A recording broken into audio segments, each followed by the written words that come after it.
Well, let's go straight to now our first debate tonight. Sonia Gandhi returns. She's chaired her first important meeting today.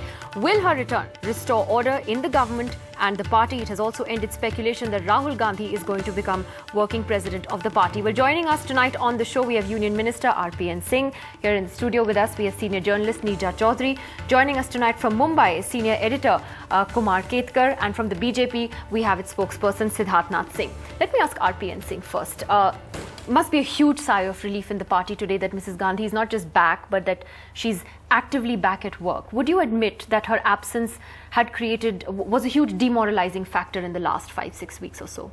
Definitely, Nidhi. It was very shocking news when we first got to know of it, that she's taken ill and she will not be taking any active role in the Congress party. And in fact, it was very unfortunate for the Congress party at the time when she felt ill, because there were so many issues that were being raised. And obviously, any party who has such a big leader who is not present in a position when it's most needed.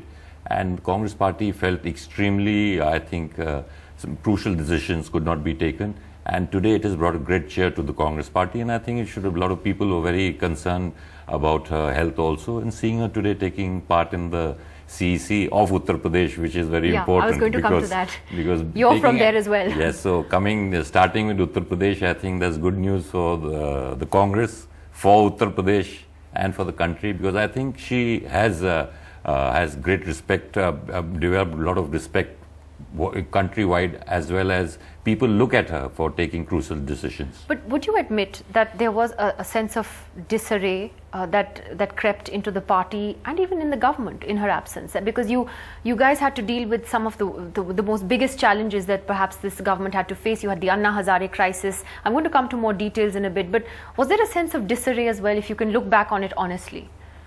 Well, you see, when the Anna Hazare episode began, she was anyway participating in that. In fact, the Jan Lokpal bill began with her introduction in the NAC, if you remember. The Jan Lokpal bill was brought about by her and discussed by her in the NAC. She was one of the prime movers of the Jan Lokpal bill.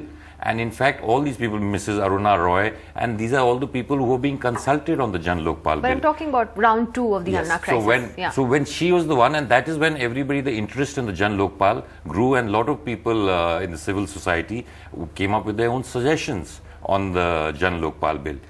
And in fact, when it was reaching a crescendo, that is the time, unfortunately, she fell ill. So there was a sort of who was going to fill in a position. No one. It all happened so suddenly, actually, which was extremely unfortunate. Some dissonance. So no one was very sure who was going to do it in the party. And obviously, people, as they say, Rahul Gandhi ji should have stepped in at that time. But you remember that Mrs. Gandhi is his mother, and he would be more concerned than most people, and he had to take her abroad for whatever treatment she had gone for.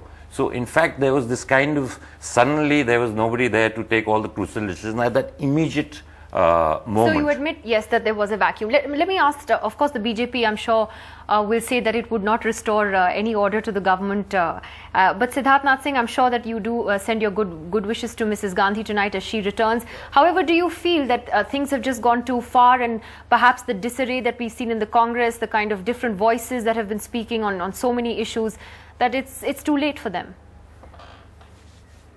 Nidhi, let me first wish her that she's come back to India. She's attended her first meeting, so all my good wishes from the party and from my side.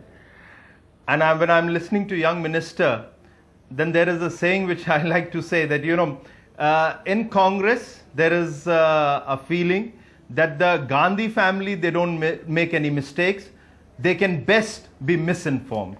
So it goes what the minister is saying.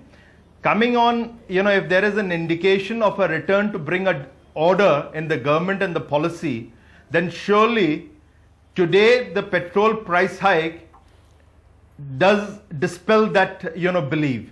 So the government has gone in a wrong direction again. The common man is going to suffer once again.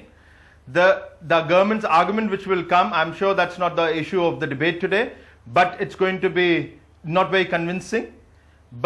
And at the same time, I would like to add, Nidhi, that when Mrs. Gandhi was here, before she left for the unfortunate treatment, before that, there was a crisis in this government, there was a drift in this government, there was misgovernance, there were, disputes between the senior leaders, be it Mr. Digvijay Singh versus Chidambaram, and so on. So you're saying it made no difference? There was this issue of corruption, 2G, all this coming, so there's nothing much going to be changing. So I don't think one should be making a, like a holla balla of the whole issue and say that, with her return, the order is going to play. This government is in a disarray. This government is in a defred. They don't know what the common man wants. The pulse is missing in this government, and the will to govern is also missing in this government.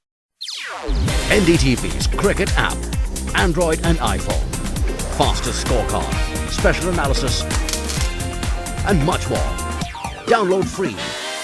ndtv.com/apps.